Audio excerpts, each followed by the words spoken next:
Hazrat Ibn Abbas radiyallahu anhu reports that the Prophet sallallahu alaihi wasallam went to sleep till he started snoring. Then he performed prayer.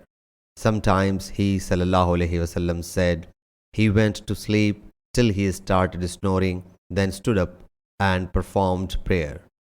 Then Sufyan reports a hadith many a time from Amr. He reports from Qurayb that Hazrat Ibn Abbas radiyallahu anhu said, I passed a night in the house of my maternal aunt Hazrat Maimuna, and the Prophet sallallahu alaihi wasallam stood up to perform prayer.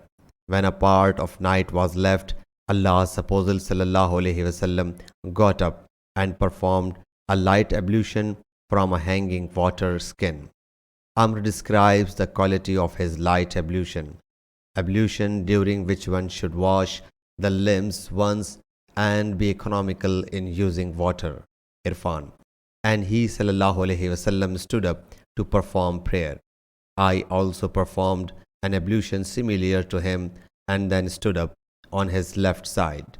Sometimes Sufyan said, Shimalihi, on his left side, so he drew me to his right. Then he performed the prayer as Allah Jalla Jalaluhu willed. Then he lay down and slept and started to snore. Thereafter the proclaimer came and he called him for prayer. So he sallallahu alaihi wasallam went along him to perform prayer, and performed prayer but did not perform ablution.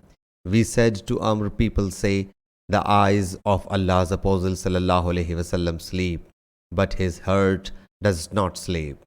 Amr says that he has heard Ubayd bin Umar saying, the dream of the Prophets ﷺ is a divine revelation. Then he recites this verse, undoubtedly I saw in a dream that I slaughtered you.